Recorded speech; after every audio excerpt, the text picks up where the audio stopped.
Bonjour et bienvenue dans ce tutoriel où l'on va vous présenter les différentes méthodes que l'on utilise pour surmonter nos problèmes et la véritable origine des causes fondamentales des problèmes dans la vie.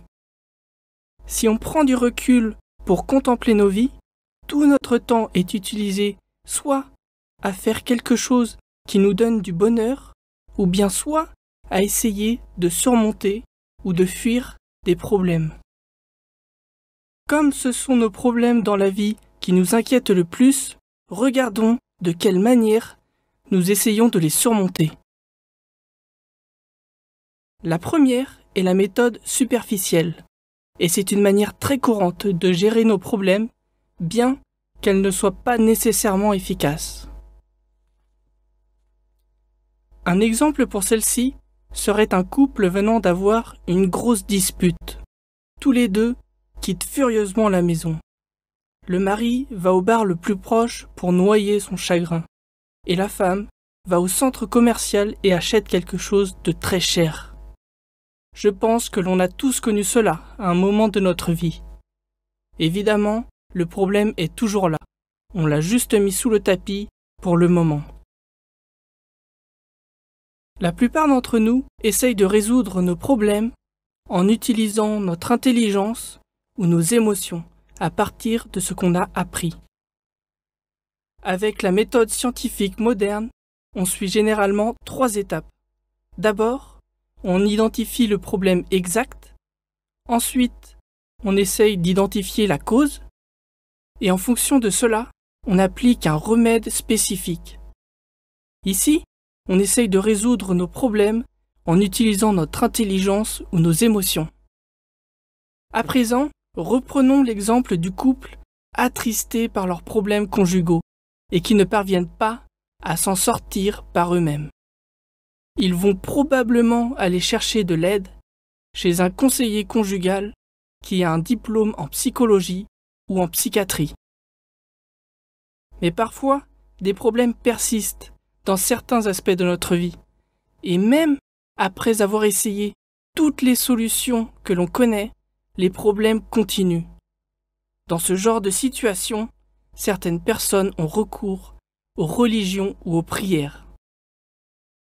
C'est au moment où toutes les solutions ont échoué que les gens s'inclinent et prient pour demander une intervention divine.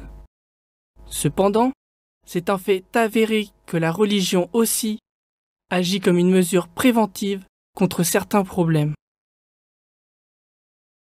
Il y a une étude faite par le Centre national sur les addictions et les substances abusives à l'Université de Columbia aux États-Unis.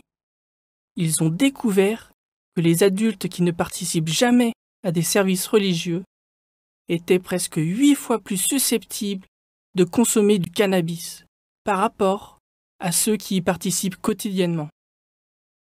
Mais quelle est la véritable relation entre la religion, la spiritualité et les problèmes qui sont résolus? La recherche spirituelle aide à répondre à cette question. La recherche spirituelle faite par SSRF a montré que jusqu'à 80% de nos problèmes dans la vie ont leur cause fondamentale située dans la dimension spirituelle. Ce diagramme montre une répartition moyenne de la cause fondamentale des problèmes dans la vie d'une personne. Autrement dit, jusqu'à 80% de nos problèmes peuvent être résolus avec des remèdes de guérison spirituelle, tels que la pratique spirituelle. On doit cependant garder à l'esprit que la cause fondamentale des problèmes dans la vie n'est pas exclusive. Par exemple, quand on a une maladie physique, telle qu'une douleur d'estomac, la première cause qui viendrait à notre esprit est une cause physique, telle que d'avoir mangé de la nourriture périmée. Mais cela pourrait aussi être psychologique, par exemple à cause d'un stress chronique au travail. De la même façon, les maladies physiques et psychologiques peuvent en réalité avoir une cause spirituelle. Dans ce cas, la cause spirituelle pourrait être une attaque de la part d'une énergie négative de la dimension spirituelle. Donc en résumé, les points clés à retenir de ce tutoriel sont: la cause fondamentale de tout problème peut se situer dans 3 dimensions. Les sciences modernes ne reconnaissent que les 2 premières, c'est-à-dire physique et psychologique. Cependant, inconnue des sciences modernes, la dimension spirituelle peut affecter jusqu'à 80% de notre vie. À moins que l'on adresse un problème au niveau de sa cause fondamentale, il ne peut jamais être totalement surmonté. Dans le tutoriel suivant, on partagera avec vous un nombre de cas d'études sur des problèmes de la vie courante dont la cause fondamentale se trouve dans la dimension spirituelle. C'est tout pour cette présentation. Merci d'avoir regardé.